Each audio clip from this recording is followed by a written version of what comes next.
No, we're keeping it. Keep going. No, we're keeping it. Cut. No. Hello, everybody, and welcome once again to Real Shame. I don't know why I said it like that.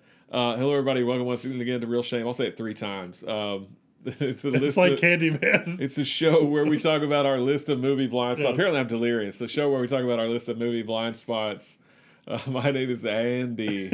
I thought you were going to mess up your name. I think I was about to say Adam. I don't know. Right. Yeah, we're shooting too many of these in a row. I think I've gone. We're having fun. I've gotten a little punchy here. All right. So earlier in the week, there we go. We talked about The Mummy, and I paired it with another action adventure movie that came out in 2005, and that's Sahara. That coin and the Texas were on the Niger River. It's impossible. An ironclad couldn't make it with her draft. Let me take the Calliope up to Labazanga, have a look around. Can't have my boat, Dirk. 3 days, Admiral. Just 3 days, imagine. Imagine. All right, if I strike out, you'll never hear another word about this. You got 72 hours. And not a nanosecond more. You fellas just bought yourself a boat trip. So Sahara is written by Thomas Dean Donnelly and directed by Breck Eisner, who I don't think has directed a whole bunch of things. Yeah, I feel like I looked up his filmography and I was like, huh? Yeah, same here. While searching for the missing Confederate ship, the Texan, Dirk Pitt, played by Matthew McConaughey, and his buddy Al Giordino, I think that's how you say it, it's played by Steve Zahn, uncover a devious plot that is poisoning the water of the nearby region and potentially the world. Ooh.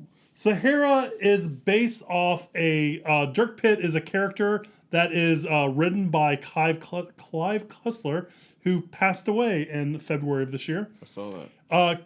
Much like Dirk Pitt working for this society called NUMA, National Underwater Maritime Agency, Clive Cussler actually founded one in real life. Oh, really? Yes. That's cool. And he worked for that. The first 2 Dirk Pitt novels are The Mediterranean Caper and Iceberg, of which I've read Iceberg. Really? Yep. Again, like I said, with The Mummy, just kind of I like that action adventure kind of thing.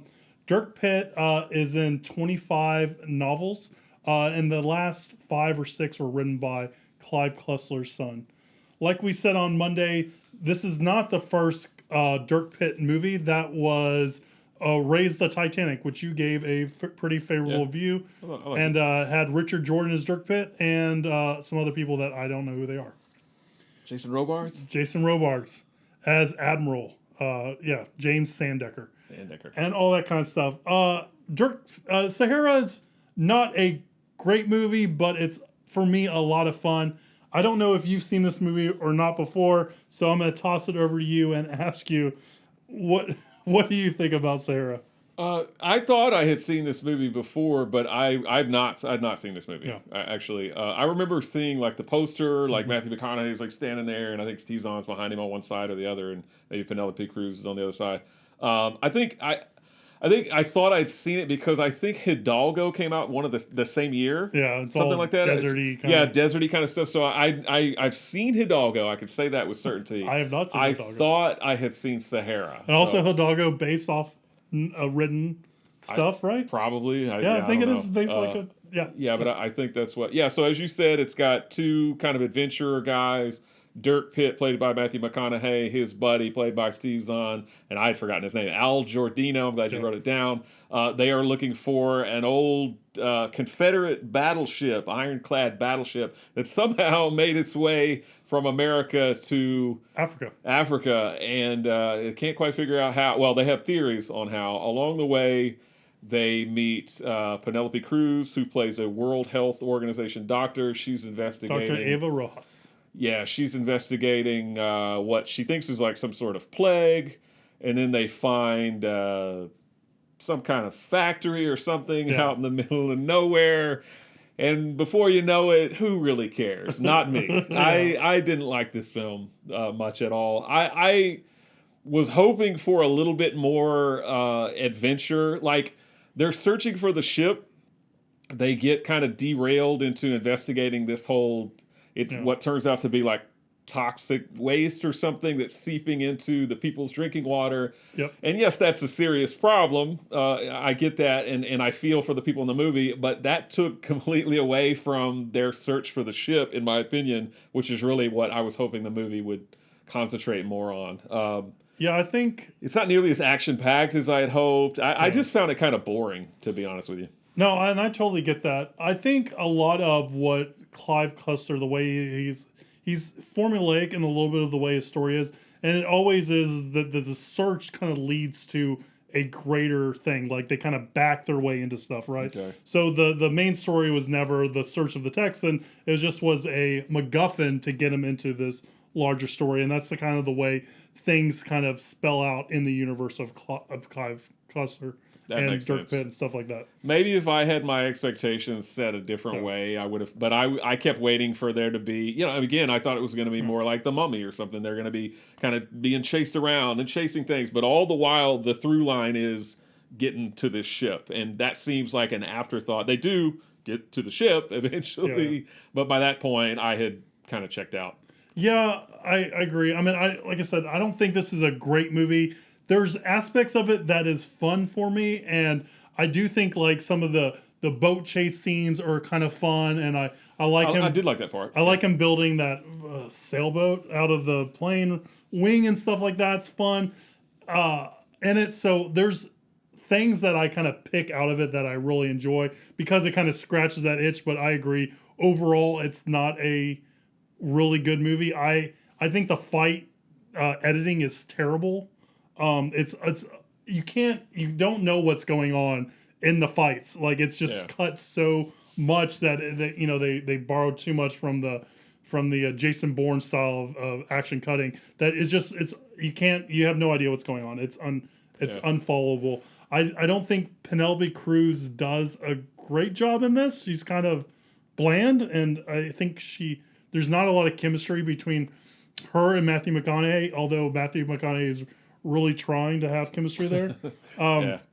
This is no Fool's Gold or no 10 Girlfriends Past or whatever those series string of romantic comedies Matthew McConaughey did around the same time. They could have pulled one of those actresses, and I think they would have done a little bit better. I mean, I like Penelope Cruz, but I just don't think there's much going on between them. Yeah. And they don't really push for a giant kind of romantic storyline. I think even in the end, they look like they're going to go to kiss, and then something goofy happens, and that doesn't happen, right? Yeah. I like William H. Macy as Admiral Sandecker. You have Rainn Wilson in there, early role for him. This movie didn't do well in the box office, and it was supposed to launch a whole bunch of Dirk Pitt kind of movies, and that's unfortunate. And the fact that we didn't get a bunch of these made, because I do like the kind of storytelling, and I do like the whole genre of it. But it just didn't happen, Yeah, and despite the fact that I didn't like the movie, I am kind of sad that they didn't launch a Dirk Pitt franchise, because I would have seen the sequel just to give it a chance. I mean, I like Matthew McConaughey just fine in the movie. I will say the movie did two things. It subverted two of my kind of expectations. One, I thought the Steve Zahn character was going to be much more of a bumbling idiot. He is the comic relief, but he's a pretty capable soldier. I mean, I like that. I like that they didn't make him just like a goofy, like bumbling moron. I mean, again, he does some goofy things in the movie, but he's still kind of a badass. Not maybe as badass as Matthew McConaughey, but he tags along with. He keeps up with him, I guess is the best way to put it. The other thing was, I was sure, because I watched this, before I watched Raise the Titanic. I was sure that William H. Macy was going to turn out to be evil. I thought he was going to be like a bad character, like he was going to be doing something, but he's not. So I was actually pleasantly surprised at both of those things. It was the Merovingian who was the bad guy. The who? The guy who played the Merovingian in the Matrix sequels. He was the main bad guy in this movie. I don't know the actor's name. Those Matrix sequels, I tossed those out of my brain a long time ago. Delroy Lindo in this movie? Yes. I knew I'd seen that, whatever you said, that guy before, but I couldn't place him, and I didn't look him up on IMDb. But yes, Delroy Lindo's not in it nearly enough for my taste. But he does well with what we're giving him. Yeah, he's in it briefly. So yeah, I was thinking about a little bit of the formulas of the Dirk Pitt kind of stuff. Like a lot of it focuses on like water stuff, like scuba diving, underwater stuff, which is where you get the Confederate battleship, you get the Titanic and Raise the Titanic. You know, iceberg. It's a floating iceberg, if I remember correctly.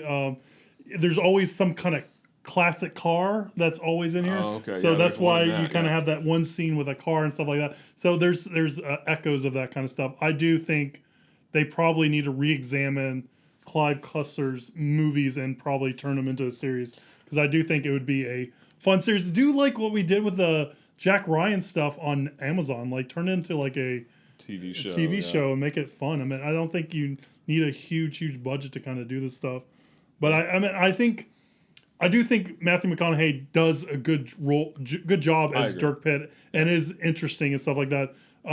Steve Zahn playing an Italian person, maybe not so much.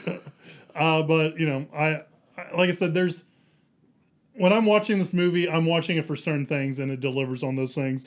But I don't think it's like of the same kind of level as The Mummy or even as Indiana Jones and stuff like that. Yeah, so you mentioned needle drops. I think maybe in the last episode you're talking about some of the movies. I feel like that's in this movie. I wrote down it's apparently scored to Breck Eisner's favorite classic rock mixtape. Because every once in a while you just have this like classic rock song that comes in, and all of those classic rock songs I loved at one time, but probably all of them I don't care if I ever hear again for the rest of my life. They're I've heard them overplayed so much, for sure. Yeah. big time. The other thing I was going to say is it's funny. Well, maybe not funny. It's kind of sad actually. But Clive Cussler. This is the only two adaptations that they've tried to make of his Dirk Pitt novels, The Raise the Titanic and Sahara, and both of them just flopped big time. And both of them he was unhappy with. I read that Sahara, he even went so far as to take the studio to court because he didn't have enough involvement with he wasn't involved in any litigation as far as Raise the Titanic. And in fact, he has a cameo in Raise the Titanic as one of the reporters. But I read he was unhappy with the movie. But you know, a lot of times.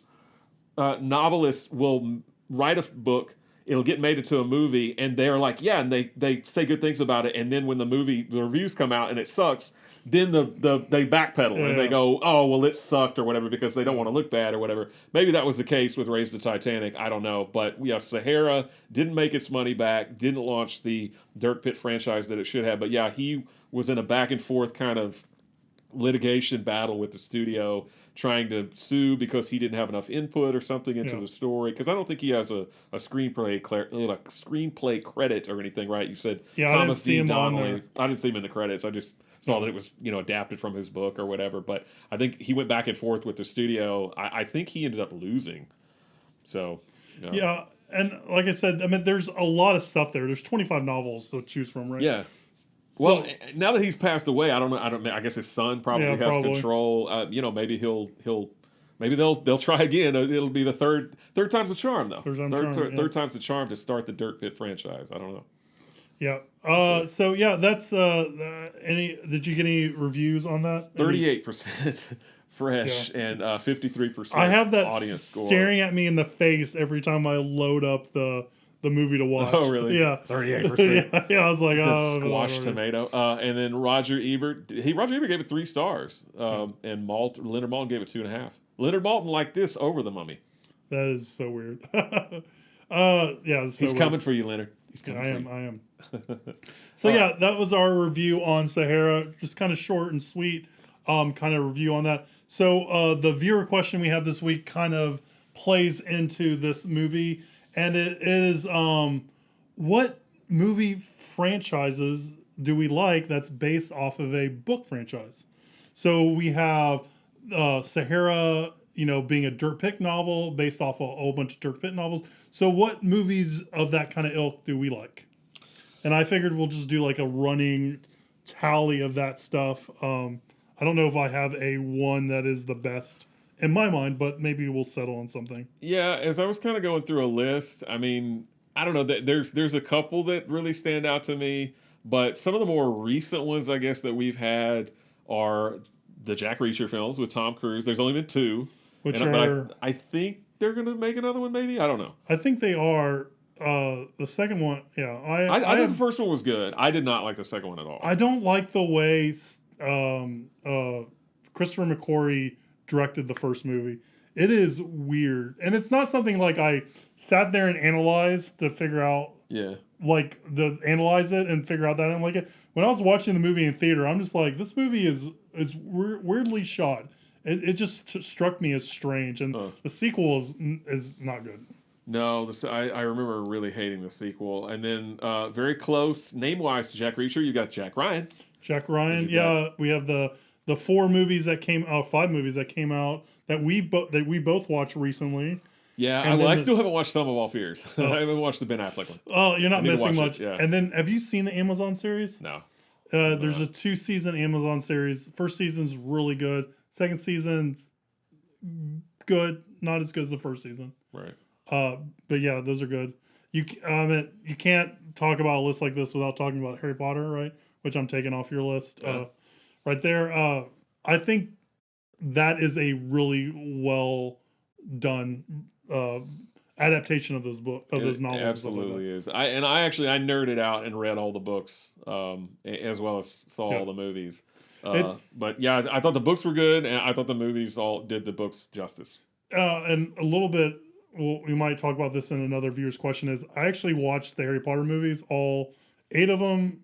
I think there's 8 of them. Yeah, every year around Christmas. Yeah. So that's my kind of my tradition. So good time. I rewatch a lot of those, and I like them even more and more. And like you, I read the novels and stuff like that. After seeing the movies, I read the novels and I watched the movies again. So yeah, big nerd. I've seen probably the first 3 or 4 movies multiple times, but those last 4 I've only seen once. And I actually know a few people that watch them all around Christmas time. I think I want to try and do that this year as well, because it's been too long, A, since I've seen any of them, and B, since I've seen some of them, I've only one time. I'd kind of like to revisit them all. That sounds like a high old time. It is. Yeehaw. I think Christopher Columbus did a great job of establishing the world and all that kind of stuff, but his first 2 movies are not good. Of those Harry Potter movies, like they're not tonally different. They just don't feel like they're at the same level as some of the later movies. I know a lot of people are big fans of Alfonso Cuarón's.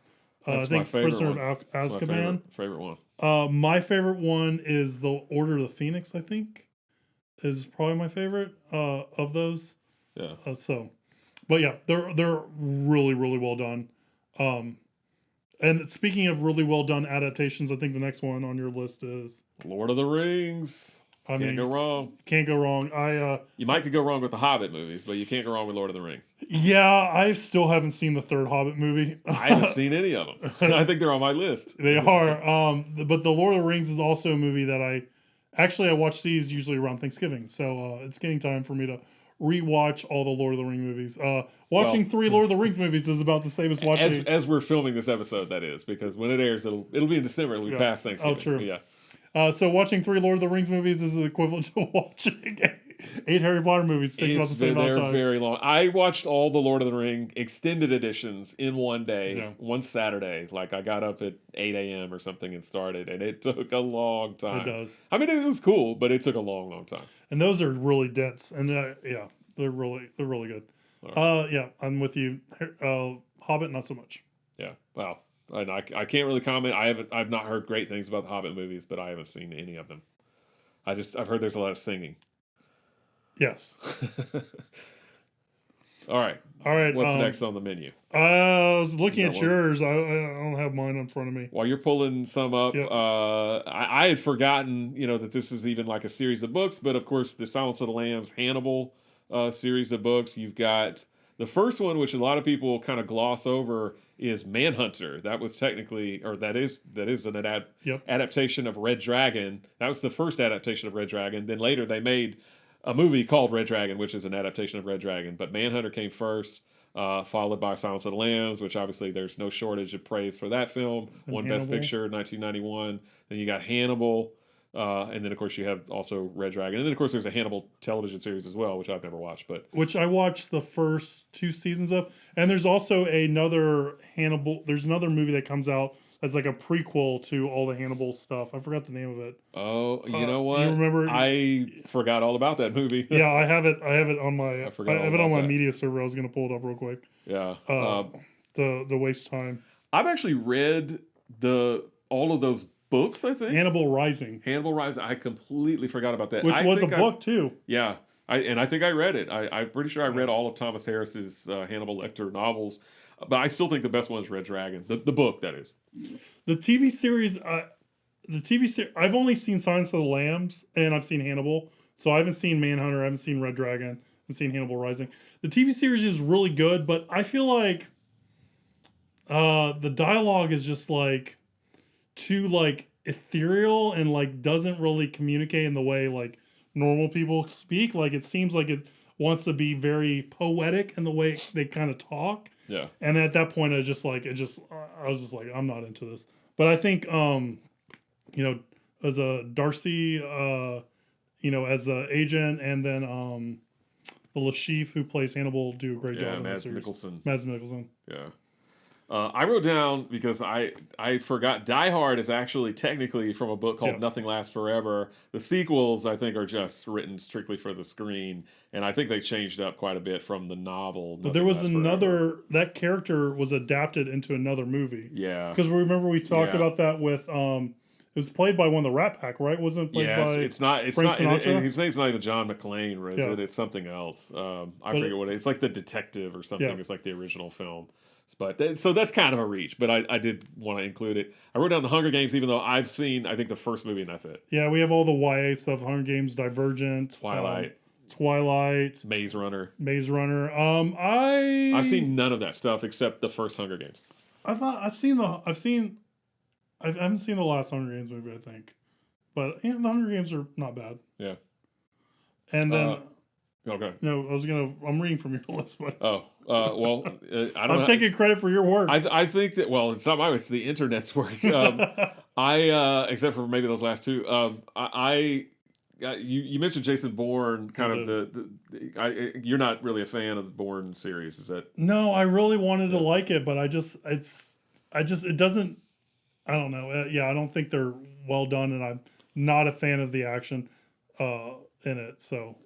I think I like them better than you, but I do think that they are a bit overrated. I feel like people go really, really nuts over them, and I think they're okay. Like, I can watch them, and I've actually seen at least the first three, I think, a couple of times a piece. The one with Jeremy Renner or whatever, I've only seen once. But and then Matt Damon came back with Jason Bourne, which that one I've also only seen once. But the original trilogy, I think I've seen at least twice, 2 or 3 times. Yeah, I've seen the original trilogy in theaters, and then I think I've seen the Jeremy Renner one. Yeah. But yeah, it just that whole world is just like so complex that my attention wanders. Like when they're trying to explain the person behind the person. It's not Broadstone. It's this next, or Treadstone. It's Broadstone. Then it's the next thing, and I'm just like, I don't care. I'm like, my eyes start rolling in the back of my head and stuff like that. Yeah. So it's not for me. Next one, before I get to this last one that I have up here, I like the Shaft movies, and those are technically adapted from novels starring or with the protagonist, John Shaft, because Richard Roundtree is a badass, and he is in all 3 movies, Shaft's Big Score, and Shaft in Africa. Those are all fun. I think the first 2 are really good. The third one is okay, but I'd say overall that's a good trilogy. I was going to say some children's stuff, like How to Train Your Dragon is a trilogy, and that's based off of books. Those are really good. The Cloudy with a Chance of Meatballs is also based off a series that I thought was pretty good. I've seen none of this stuff. Yeah, well, you will. 2021, guys. 2021. And then the last but not least. Well, it's something, I mean, that both you and I have watched these movies recently. And honestly, I mean, if I had to pick a favorite, this might be it, just for sheer volume alone. And that would be James Bond. James Bond. Yeah. Have you tried to read the novels? Have you read the novels? Never read any of them. No. I bought a collection or anthology of the novels, and man, I struggled. Yeah. I don't even think I finished because I think Casino Royale is the first book, and I don't think I finished it at all. I tried, guys. So I mentioned that I watched the Casino Royale from the '60s with Peter Sellers. I mean, it really has nothing in common with the Daniel Craig movie, but they do have the scene where he plays Baccarat at the Casino Royale, and Lashif is Orson Welles in the Casino Royale movie. I can see that. Yeah. and he does like magic tricks while he's playing baccarat. Yeah, it's not as threatening as. Well, the movie is a comedy, but it's painfully unfunny for most of it.